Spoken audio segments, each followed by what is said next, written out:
हाय दोस्तों, नमस्कार आप सभी को। मैं अभिषेक कुमार सिंह एक बार फिर से करियर पॉइंट के इस प्लेटफॉर्म से आप सभी का स्वागत करता हूं। और आज हम लोग हिस्ट्री के एक नए टॉपिक के साथ आगे बढ़ेंगे और यह टॉपिक इस हिस्ट्री की शुरुआत भी होगी। ओके, एक्चुअली मैंने हिस्ट्री के जितने भी सिलेबस है उसको मैंने आप लोगों के समक्ष लिखाया था, ठीक है। आप लोगों ने नोट भी किया होगा और उसमें हमने हिस्ट्री को 3 पार्ट में बांटा था, एंशिएंट हिस्ट्री, ठीक है, और मिडाइवल हिस्ट्री और मॉडर्न हिस्ट्री। ओके, तो एक्चुअली हम लोग हिस्ट्री के किसी भी पार्ट को कहीं से भी पढ़े उसमें कोई भी प्रॉब्लम नहीं होता है। तो अभी हम लोग हिस्ट्री के उसी टॉपिक पे आगे बढ़ेंगे जिसका एग्जाम में बहुत ही अधिक महत्व है, ठीक है, क्योंकि जिससे ज़्यादा क्वेश्चन पूछे जाते हैं हिस्ट्री से, उसी टॉपिक को लेकर के हम लोग आगे बढ़ेंगे। तो जैसा कि आप सभी भी जानते हैं कि हिस्ट्री को हमने 3 भाग में बांटा था, एंशिएंट, मिडाइवल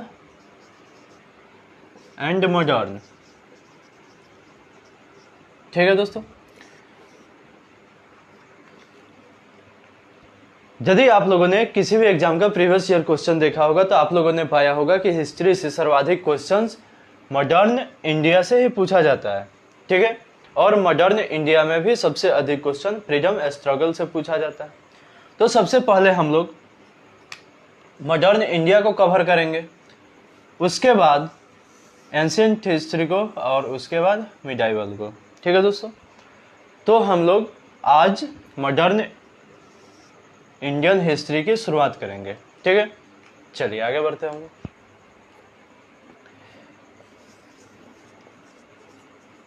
मॉडर्न इंडियन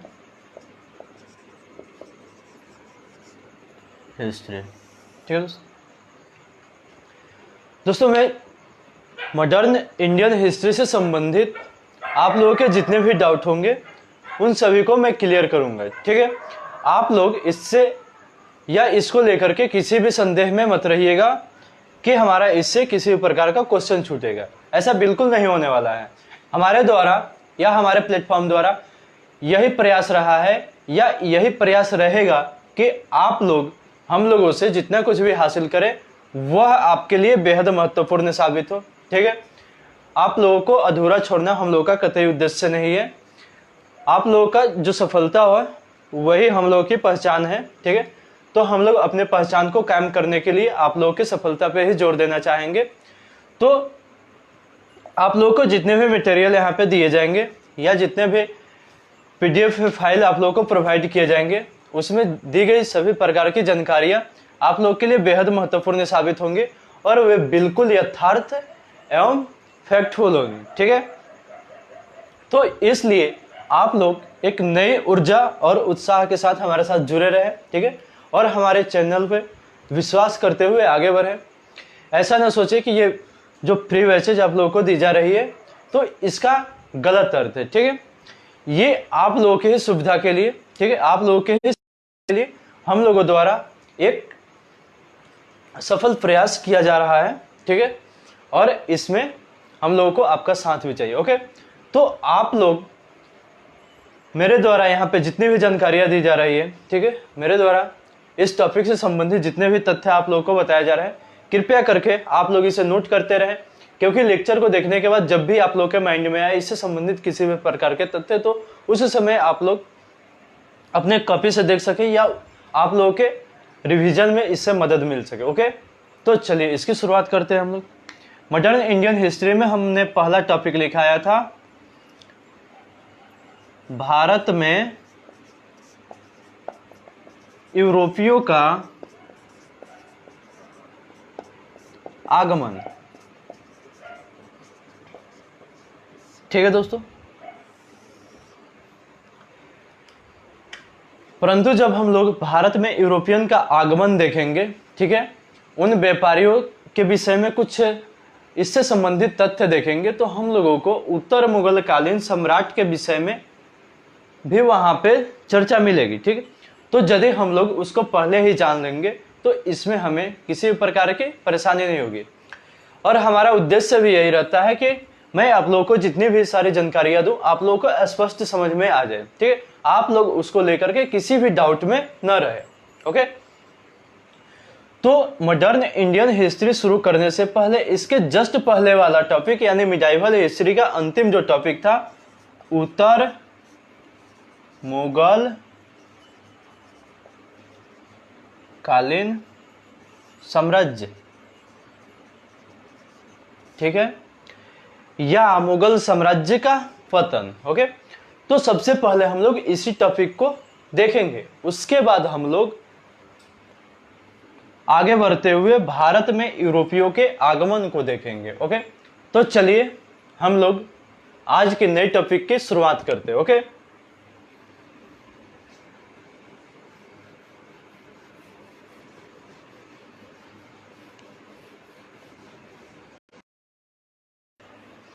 ठीक है दोस्तों, देखिए यहां पे ध्यान दीजिएगा बिल्कुल।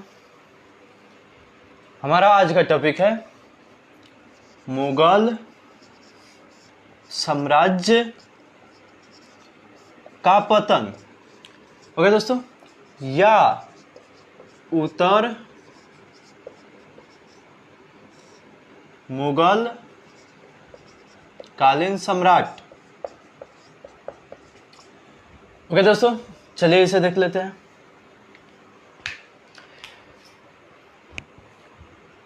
यह भी हम लोग के एग्जाम के लिए बेहद महत्वपूर्ण टॉपिक है, ठीक है। और यदि आप लोग मॉडर्न हिस्ट्री को बहुत ही अच्छे ढंग से समझना चाहते हैं तो इस टॉपिक पे ध्यान देना भी बहुत ही महत्वपूर्ण साबित होगा, ठीक है।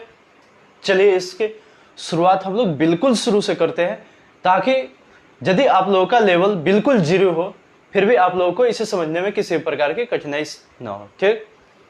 चलिए, मुगल साम्राज्य के पतन की शुरुआत औरंगजेब के उपरांत होती है, ठीक है। औरंगजेब जो कि मुगल साम्राज्य का अंतिम शासक माना जाता है, ठीक है। ये उत्तर मुगल साम्राज्य मैंने लिखाया है, पहले बताया था आप लोगों से कि मुगल साम्राज्य को दो भागों में बांटा गया है। पहले को मुगल साम्राज्य ही कहा जाता है और दूसरे को उत्तर मुगल कालीन साम्राज्य कहा जाता है, या उसे मुगल साम्राज्य का पतन माना जाता है। तो आप लोग ऐसा भी कर सकते हैं कि मुगल साम्राज्य का अंतिम शक्तिशाली सम्राट औरंगजेब था, ठीक है। और आप सभी यह भी जानते हैं कि 3 मार्च 1707 ईस्वी को औरंगजेब की मृत्यु हो जाती है,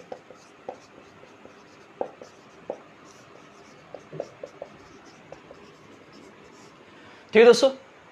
मैं यहां पे केवल लेक्चर पे ही अधिक टाइम लूंगा, ठीक है।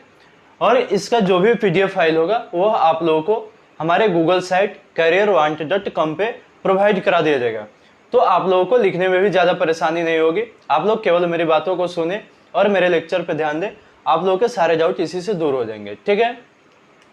आप लोगों को किताब छपवाना मेरा कतई उद्देश्य नहीं है, मेरे अंदर जो कुछ भी है उसे मैं डायरेक्ट आप लोगों को प्रोवाइड करा। ओके, तो ये देखिए मैंने यहां पे बताया कि 3 मार्च 1707 ईस्वी को औरंगजेब की मृत्यु हो जाती है। ओके, जब इसकी मृत्यु हुई, ठीक है, तब इसके 3 पुत्र ही जीवित थे, ठीक है।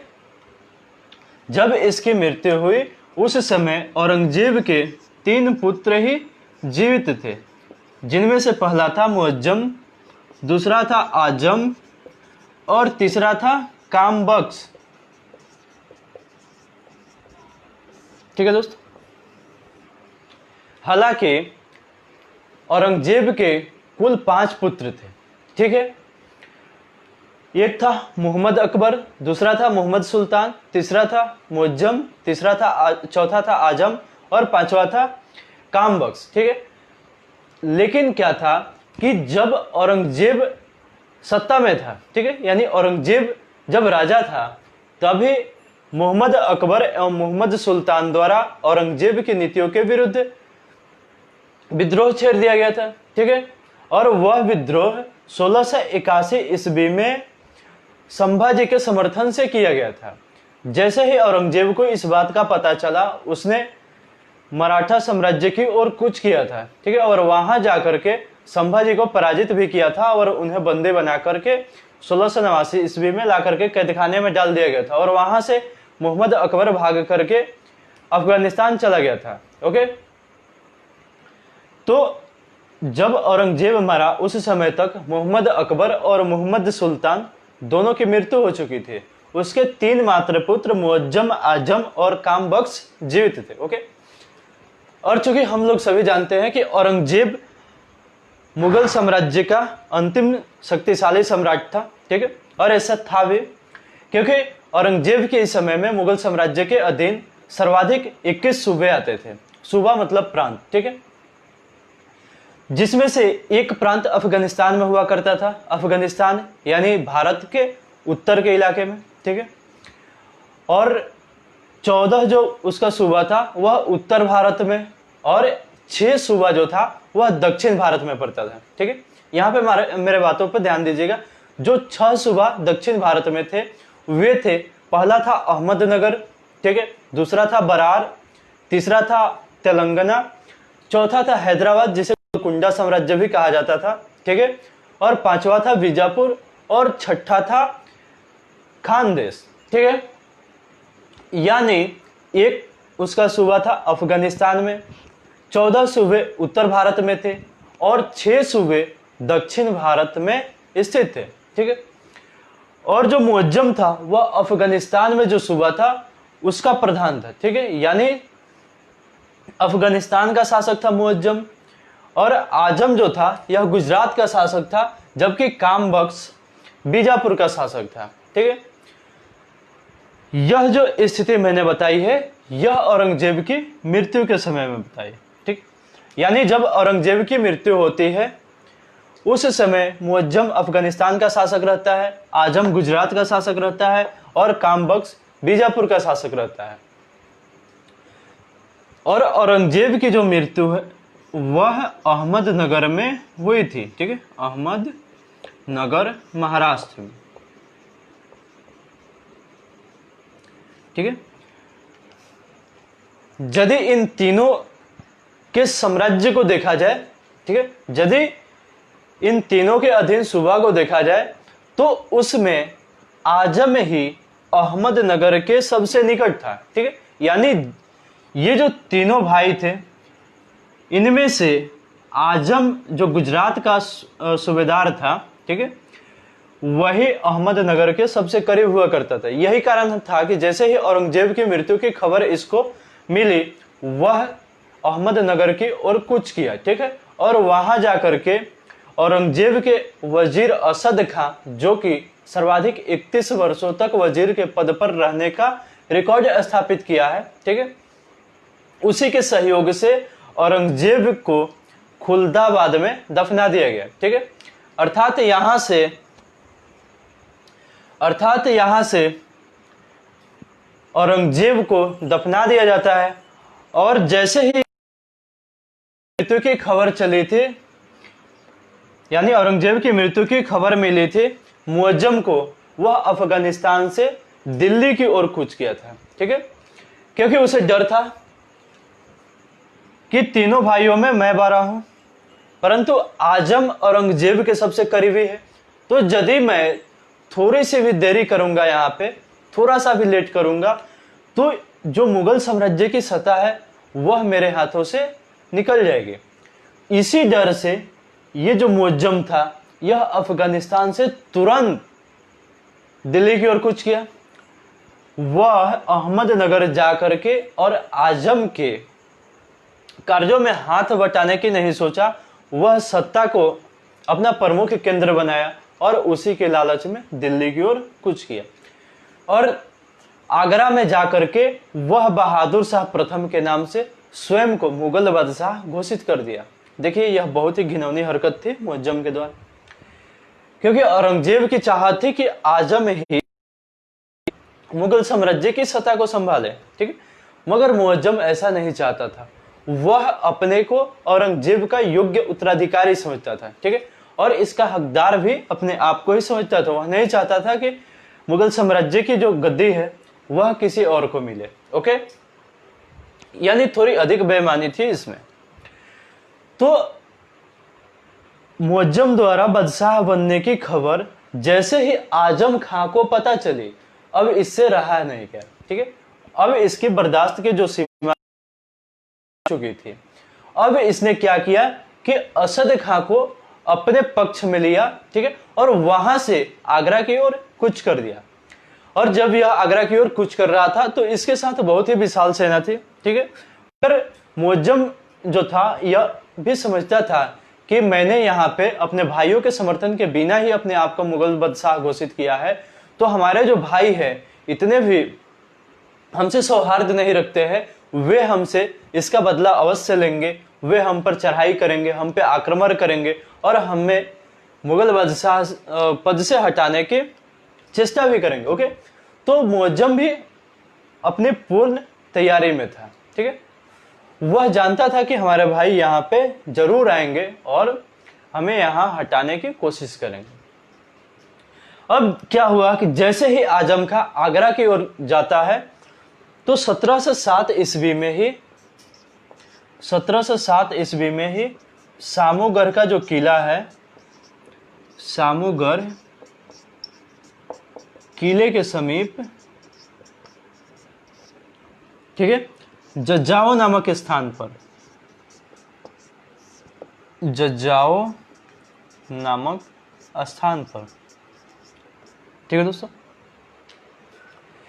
यानी जैसे ही आजम खां आगरा की ओर कूच करता है, मुअज्जम भी तैयार था और सामूगढ़ किले के समीप 1707 ईस्वी में ही जज्जाओ में दोनों के बीच भीषण युद्ध होता है, ठीक है, जिसे जज्जाओ के युद्ध के नाम से भी जाना जाता है। और इस युद्ध में आजम खां पराजित हो जाता है और मुअज्जम की विजय हो जाती है। ओके, अब क्या करता है मुअज्जम, अब अपने दोनों भाइयों को बख्शना नहीं चाहता है। वह चाहता है कि दोनों जल्द से जल्द इस दुनिया से दूर हो जाए ताकि मेरे लिए हर तरफ सहूलियत ही सहूलियत हो जाए। ओके, इसी उद्देश्य से युद्ध में विजय होने के बावजूद भी मुअज्जम ने अपने भाई आजम और कामबख्श को मरवा डाला, ठीक है दोस्तों। उसी समय हालांकि कामबख्श जो था बीजापुर में ही था, तो सबसे पहले आजम को मौत के घाट उतरवाया, उसके बाद अपने कुछ सहयोगियों को भेज करके कामबख्श को भी मरवा डाला। ओके, अब इसके लिए चारों तरफ की जो भी सहूलियत की रास्ते थे सभी खुल गई थी, ठीक है दोस्तों। अब देखिए क्या करता है ये जो मुअज्जम था, मैंने पहले ही बताया कि यही बहादुर शाह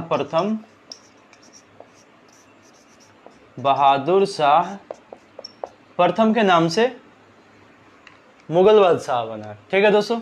और यह जब मुगल शासक बना था इसकी आयु 65 वर्ष थी। ओके, यही कारण है कि बहादुर शाह प्रथम को बूढ़ा बादशाह भी कहा जाता है। ओके,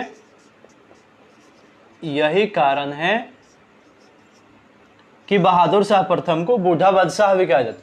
और बहादुर शाह प्रथम का ही एक अन्य नाम था शाह आलम प्रथम, शाह आलम प्रथम। ओके दोस्तों, और एक इतिहासकार है जिसका नाम है खफी खां, ठीक है। तो खफी खां ने बहादुर शाह प्रथम को शाह ए बेखबर भी कहा है, ठीक है, शाह ए बेखबर। यह किसके द्वारा कहा गया है? तो खफी खां के द्वारा। खफी खां जो कि एक इतिहासकार है। ओके, और एक अन्य इतिहासकार भी है जिसका नाम है सिडनी ओवेन। दोस्तों ये बेहद महत्वपूर्ण फैक्ट लिखा रहा हूं मैं आप लोगों को, यह प्रीवियस ईयर एग्जाम में पूछा गया क्वेश्चन है, तो इसको आप लोग जरूर नोट कर लीजिएगा। ओके, सिडनी ओवेन यह कहता है कि बहादुर शाह प्रथम ही ऐसा अंतिम मुगल बादशाह है जिसके विषय में कुछ अच्छा कहा जा सके, ठीक है। यानी कि बहादुर शाह प्रथम के बाद जितने भी मुगल बादशाह हुए उनमें कोई ऐसी योग्यता ही नहीं थी, ठीक है, उनमें ऐसी कोई क्वालिटी ही विकसित नहीं थी जिसके आधार पे उनके विषय में कुछ या दो चार शब्द अच्छे कहे जा सके। ओके, तो ये कौन कहता है? तो सिडनी ओवेन, ठीक है। सिडनी ओवेन भी एक इतिहासकार है। ओके, अब देखिए यहाँ पे बहादुर शाह प्रथम के जीवनी के संबंध में हम लोगों ने इतनी बातें जानी, ठीक है। इसके बाद देखिए क्या होता है, बहादुर शाह प्रथम ने जजिया कर को समाप्त कर दिया। जजिया कर, ठीक है, जो कि एक धार्मिक कर हुआ करता था, इसे समाप्त कर दिया बहादुर शाह प्रथम ने। बहादुर शाह प्रथम का यह कार्य बहुत ही एक सराहनीय कदम था। ओके, इसे आप लोग ध्यान में रखिएगा, क्योंकि जो औरंगजेब के समय में जजिया कर की वसूली अपनी चरम सीमा पर थी, उसे बहादुर शाह प्रथम ने समाप्त कर दिया। ओके, इसके बाद बहादुर शाह प्रथम ने अपने सत्ता को स्थापित किए रहने के लिए, ठीक है, अकबर की नीतियों को अपनाना शुरू किया। ठीक है, यानी अकबर जो नीति अपना रहा था सुलह ए कुल की, ठीक है, बहादुर शाह प्रथम ने उसी पर अपना कदम आगे बढ़ाने को सोचा, क्योंकि वह जानता था कि यदि हमें अपने सत्ता में बरकरार रखना है तो हमें राजपूतों का सहयोग लेना बहुत ही आवश्यक है। ठीक है, वह हमारे लिए बेहद ही महत्वपूर्ण है। यदि हम राजपूतों के साथ दुश्मनी करेंगे, उसके साथ लगातार भिड़ंत करेंगे, तो यह हमारे लिए बहुत ही खतरनाक साबित होगा। ओके, तो यही कारण था कि बहादुर शाह प्रथम ने युद्ध के बजाय संधि को अधिक महत्व दिया। ठीक, और उसने बुंदेल सरदार जो था छत्रसाल और चुरामन जाट जो था उसके साथ मैत्रीपूर्ण संबंध अपनाया हुआ था। ठीक है दोस्तों, अब देखिए क्या होता है। इसके बाद क्या होता है कि 1707 ईस्वी में ही बहादुर शाह प्रथम ने संभाजी को, ठीक है, संभाजी जो कि शिवाजी के बड़े पुत्र थे, ठीक है, जिन्हें मोहम्मद अकबर और मोहम्मद सुल्तान को औरंगजेब का विरोधी बनाने के जुर्म में औरंगजेब ने 1679 ईस्वी में गिरफ्तार करके और अपने दिल्ली के कैद खाने में कैद करवा दिया। लेकिन जब बहादुर शाह प्रथम मुगल बादशाह बनता है तो वह 1707 ईस्वी में ही अर्थात बादशाह बनते ही संभाजी को अपने कैद खाने से रिहा कर देता है। ओके दोस्तों, यह भी बहादुर शाह प्रथम का एक बहुत ही महत्वपूर्ण कदम था, क्योंकि इसके द्वारा वह मराठों को अपने पक्ष में लाना चाहता था। ओके, तो चलिए इतनी बातों को नोट करिए पहले आप लोग, इसके बाद हम लोग आगे बढ़ते हैं।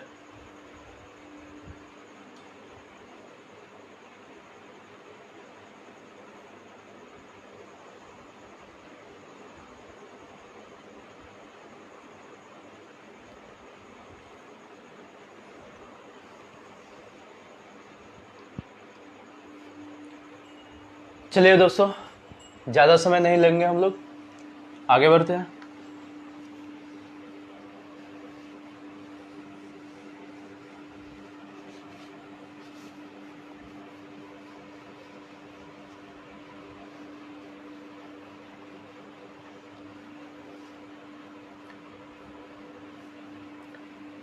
चलिए दोस्तों, इसके बाद हम लोग आगे देखते हैं कि बहादुर शाह प्रथम के साथ कौन कौन सी घटनाएं होती है। ठीक है दोस्तों, देखिए यहां पे मैं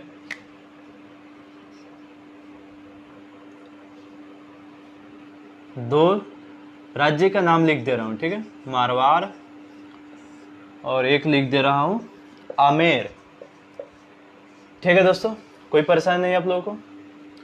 ये जो मारवाड़ है, यहां का शासक हुआ करते थे उस समय अजीत सिंह, ठीक है, महासिंह के पुत्र। और जो आमेर था, यहां के शासक हुआ करते थे जय सिंह। ओके, देखिए यह जो मारवाड़ और आमेर था, यह दोनों भी मुगल साम्राज्य का ही एक सूबा हुआ करता था। ठीक है, मारवाड़ के राजा थे अजीत सिंह और आमेर के राजा थे जय सिंह। ओके, लेकिन जिस समय बहादुर शाह प्रथम मुगल बादशाह बनता है, अजीत सिंह बहादुर शाह प्रथम को एक कमजोर शासक आंकते हुए अपने आप को स्वतंत्र कर देते हैं। ठीक है, लेकिन बहादुर शाह प्रथम द्वारा जो नीतियां अपनाई जा रही थी, जो मैत्रीपूर्ण संबंध स्थापित किए जा रहे थे, ठीक है, वह केवल अपनी सुविधा के लिए किए जा रहे थे, ऐसा नहीं था कि वह कमजोर शासक था। ओके, और यही कारण था कि उसने यह साबित कर देना चाहा कि मैं एक कमजोर शासक नहीं हूं। ठीक है, और जैसे ही अजीत सिंह ने अपने आप को स्वतंत्र घोषित किया, बहादुर शाह प्रथम राजपूतों के विरुद्ध एक अभियान छेड़ दिया। ठीक है, और उन्हीं लोगों के विरुद्ध यानी अजीत सिंह के ही विरुद्ध अभियान करने के लिए वह मरवार की ओर चल पड़ा। ओके, बहादुर शाह प्रथम मरवार की ओर कुछ करता है यहाँ पे। परंतु यह जब मरवार जा रहा था उसी क्रम में क्या हुआ कि आमेर में उत्तराधिकार का युद्ध छिड़ गया था। ठीक है, ये जो जय सिंह थे इन्हीं का प्रारंभिक नाम हुआ करता था विजय सिंह। ठीक है, और विजय सिंह के कुछ ऐसे भी वहां पे दुश्मन थे, ठीक है, जो कि विजय सिंह को या जय सिंह को गद्दी से हटा करके स्वयं के समर्थन में एक राजा की स्थापना करना चाहते थे। ठीक है, यानी वहां अपने ही मतलब समर्थन करने वाले दल का नेतृत्व चाहते थे। यह खबर जैसे ही बहादुर शाह प्रथम को पता चली, उसने सोचा कि अजीत सिंह को तो किसी पहले जो उत्तराधिकार का युद्ध छिड़ा हुआ है, उत्तराधिकार का प्रश्न छिड़ा हुआ है आमेर में, ठीक है, उसे देख लेते हैं, क्योंकि वहां का जो शासक है जय सिंह या विजय सिंह, वह बहुत ही प्रतिभाशाली शासक है, वह हमेशा से हम लोग साबित हुआ है। ठीक है, यही कारण है कि बहादुर शाह प्रथम सर्वप्रथम आमेर पहुंचता है और वहां के उत्तराधिकार की समस्या को समाप्त करते हुए विजय सिंह अर्थात जय सिंह को ही आमेर का शासक बना देता है। ठीक है, और वहां से पुनः वह मारवाड़ की तरफ अजीत सिंह से लोहा लेने के लिए आगे बढ़ता है और दोनों के बीच, अजीत सिंह और बहादुर शाह प्रथम दोनों के बीच मेरता का युद्ध होता है। ठीक है दोस्तों, कौन सा युद्ध होता है? मेरता का युद्ध। इसमें जैसे ही अजीत सिंह को यह लगता है कि अब हमारी सेना कमजोर पड़ गई है और हम लोग पराजित होने वाले हैं, तुरंत अजीत सिंह ने मुगलों की शरण ले लिया। ठीक है, और एक समझौता हुआ दोनों के बीच, जिसके तहत मारवाड़ पुनः मुगलों के अधीन आ गया। ओके, और इससे प्रसन्न होकर के बहादुर शाह प्रथम ने अपने अधीन मारवाड़ साम्राज्य का शासक जो था वह अजीत सिंह को ही बने रहने दिया। ओके, और यहां से बहादुर शाह प्रथम दक्कन अभियान पे चला गया। दक्कन अभियान, ठीक है दोस्तों।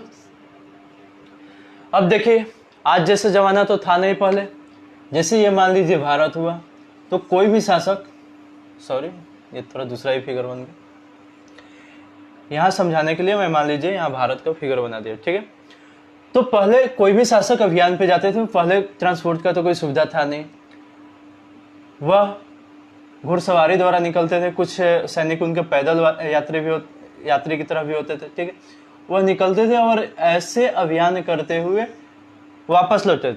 ठीक है, यानी यह कि जिस रास्ते से जाते थे बहुत कम ही ऐसा अवसर होता था कि वह पुनः उसी रास्ते से लौटते हुए थे। ठीक है, क्योंकि उनका साम्राज्य बहुत बड़ा हुआ करता था और वे डेली किसी न किसी अभियान पे उनको जाना होता था। ठीक है, और यही कारण था कि वे एक क्षेत्र में बार बार नहीं जा पाते थे, वह किसी एक अभियान के ही तहत वहां जाते थे और घूमा करते थे। ठीक है, जब बहादुर शाह प्रथम यहाँ गुजरात तक पहुंचा था, ठीक है, और गुजरात के बाद उसने सोचा कि दक्कन अभियान पे भी चला जाता हूँ, वहां के क्षेत्र का भी भ्रमण कर लेता हूँ, वहां पे क्या स्थितियां हैं, ठीक है, वहां पे किस प्रकार के विद्रोह फैल रहे हैं, उसको दबा दिया जाए और पुनः अपने साम्राज्य में जो यानी साम्राज्य का केंद्र है वहां पे लौटा जाए। ठीक है, तो यहां से वह अजीत सिंह को अपने अधीन मारवाड़ साम्राज्य का शासक घोषित करके दक्कन अभियान की ओर चल पड़ता है। ठीक है, जैसे ही वह दक्कन में प्रवेश करता है,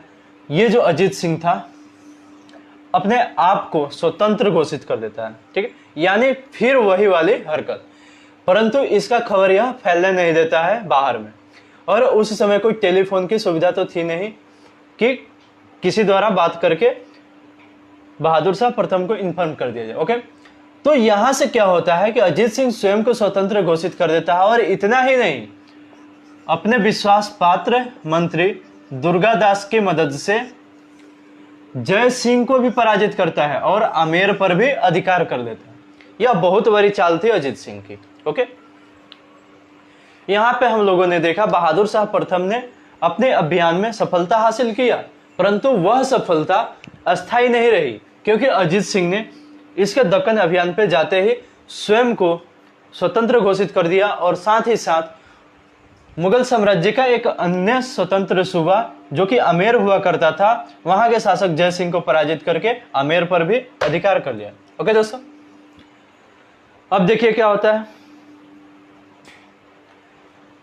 यानी यह कि बहादुर शाह प्रथम जब तक शासक रहा उस समय तक मारवाड़ और आमेर दोनों अजीत सिंह के कब्जा में रहा। ओके, उसके बाद हम लोग देख लेते हैं, यहां पे देखा हम लोगों ने बुंदेल,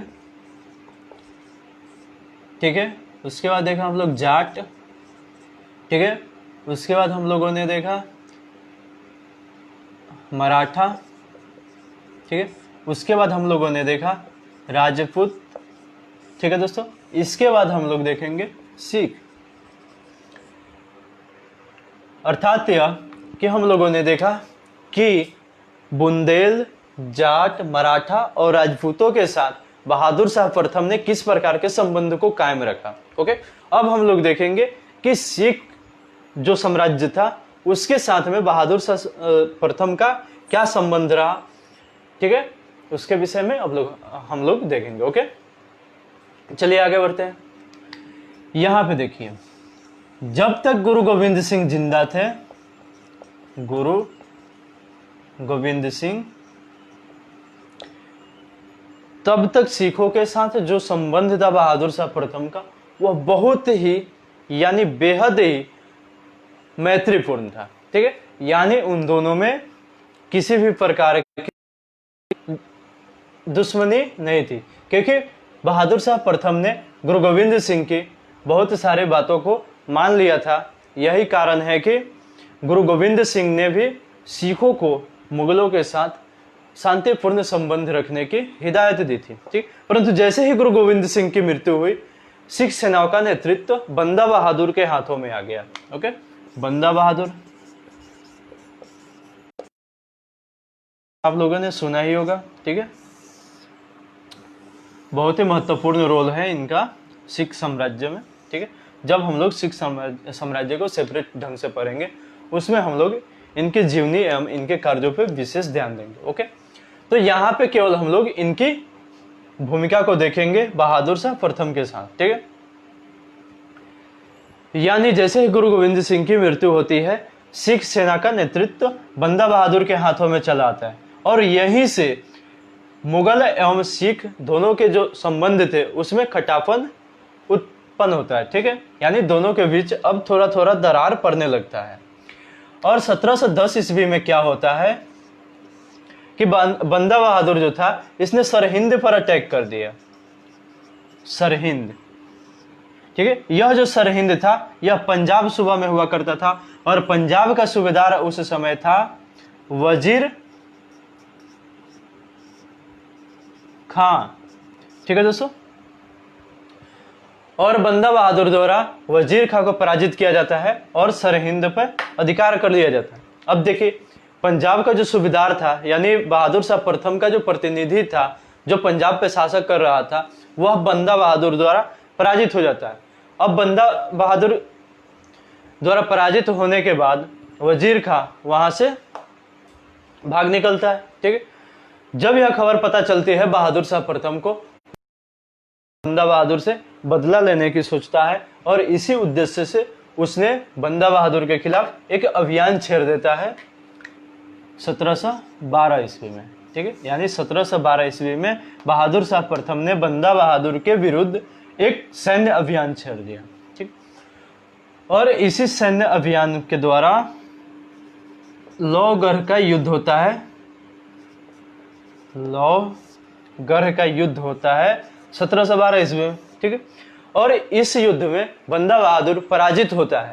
परंतु हुआ क्या कि इसी अभियान के क्रम में बहादुर शाह प्रथम की मृत्यु हो जाती है। हालांकि बंदा बहादुर यहाँ पे पराजित होता है, मगर जैसे ही बहादुर शाह प्रथम की मृत्यु हो जाती है 1712 ईस्वी में ही मुगल साम्राज्य जो था वह नेतृत्व विहीन हो जाता है। और इसी का फायदा उठाते हुए बंदा बहादुर फिर अपने आप को मुक्त कर लेता है, ठीक है। और इस प्रकार से बहादुर शाह प्रथम का जो शासन है यहीं पे समाप्त होता है। ओके दोस्तों, यानी आज के वीडियो में हम लोगों ने बहादुर शाह प्रथम के संबंध में जितनी सारी मुख्य बातें हैं उसको जानने का प्रयास किया। ठीक है, बहादुर शाह प्रथम के काल में किसी भी प्रकार के महत्वपूर्ण स्थापत्य कला का विकास नहीं हुआ। ठीक है, यानी किसी भी प्रकार के महत्वपूर्ण भवन, विद्यालय या अन्य प्रकार के प्रमुख स्थलों का विकास नहीं हुआ। ठीक है, और इसके समय की जो सभ्यता एवं संस्कृति थी वह पहले के जो मुगलकालीन सभ्यता एवं संस्कृति थी उस पर आधारित रही, यानी उसी को ही फॉलो किया जाता रहा। तो इस प्रकार से बहादुर शाह प्रथम के समस्त तथ्यों को हम लोग देखने का प्रयास किया।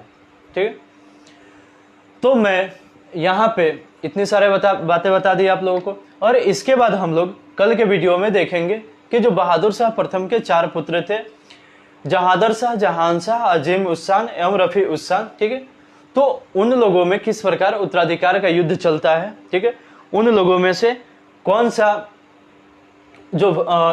सा इसका पुत्र था जो कि अगला मुगल बादशाह बनता है। ठीक है, उसमें असद खां की क्या भूमिका रहती है।